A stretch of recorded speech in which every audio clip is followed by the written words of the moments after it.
في طلبة كتير بتسأل هل ينفع نستخدم ال AI عشان كتابة الليتريتشر ريفيو؟ بصراحة الإجابة ينفع، ولكن مش بالطريقة اللي معظم الطلبة بتستخدم ال AI بيها. يعني إيه؟ معظم الطلبة بتروح لا إما لشات جي بي تي أو جيميناي يطلبوا منه دايركت إن هو يكتب لهم الليتريتشر ريفيو، أو كمان يطلبوا منه إن هو يقترح عليهم الأبحاث أو ريسيرش البيبرز اللي موجودة في التخصص ده أو في النقطة البحثية دي.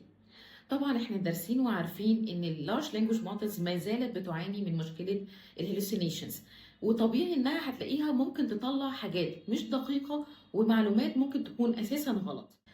طب وايه الحل؟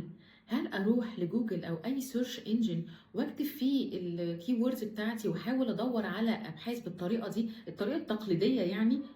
برضك لا، لان احنا عارفين ان جوجل او اي سيرش انجن ده مش هيطلع لي ريسيرش بيبرز، ده هيطلع لي ممكن يطلع لي ويكيبيديا بلوجز او اي حاجه تانية ما ينفعش نستخدمها في اي ريسيرش بيبر.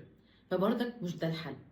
الطريقه الصحيحه هي ان انا استخدم الاي اي كمساعد ليا مش بديل ليا في الكتابه، وان انا ممكن اسال شات جي بي تي او جيميناي او وات ايفر، يعني ممكن اساله ان هو يساعدني ان هو يقترح الكي ووردز، لان احنا زي ما قلنا قبل كده ان انا الاقي الكي وورد اللي انا هعمل سيرش بيها دي اصعب حاجه.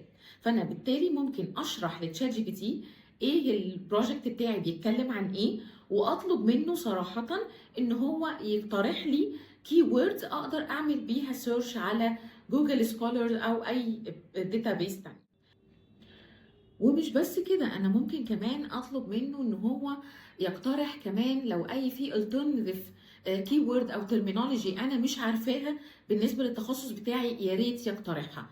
انا هنا جربت ان انا اساله على الارابيك اوتوماتيك سبيكر ريكوجنيشن سيستمز، هو هيبدا يديني اقتراحات. الاقتراحات ديت ليها علاقه ب مثلا السيستم ذات نفسه، الاركيتكتشر، الفيتشر اكستراكشنز، كل الحاجات اللي احنا دارسينها دي.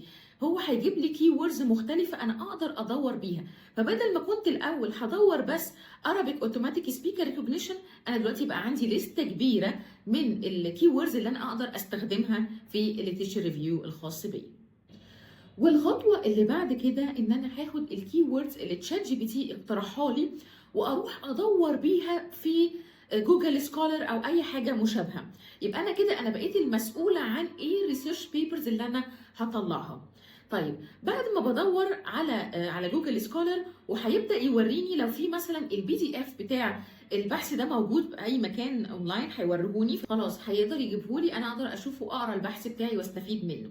حاجه كمان، تاني حاجه انا بستفيد منها من جوجل سكولر ان هو ممكن يقول لي ازاي طريقه ان انا اعمل سايتيشن او اكتب الريفرنس للبحث ده ازاي. عن طريق ان انا هدوس على سايتيشن هيظهر لي الانواع المختلفه، الطرق المختلفه لكتابه الريفرنس، وبستخدم الريفرنس اللي انا متعوده عليه. عاده احنا بنستخدم اي بي اي.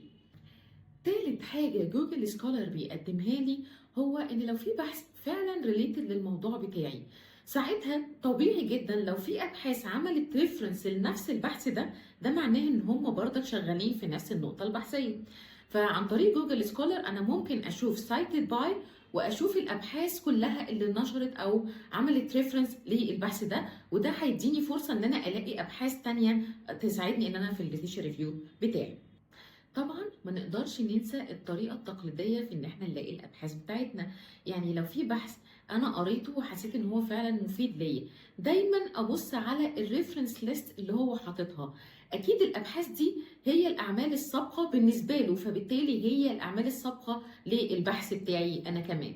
فساعتها بنروح للريفرنسز وممكن اشوف حسب التايتل بتاع البيبرز، واشوف لو في حاجه فعلا ريليتد ممكن اروح اقراها وتبقى تفيدني في الابحاث بتاعتي.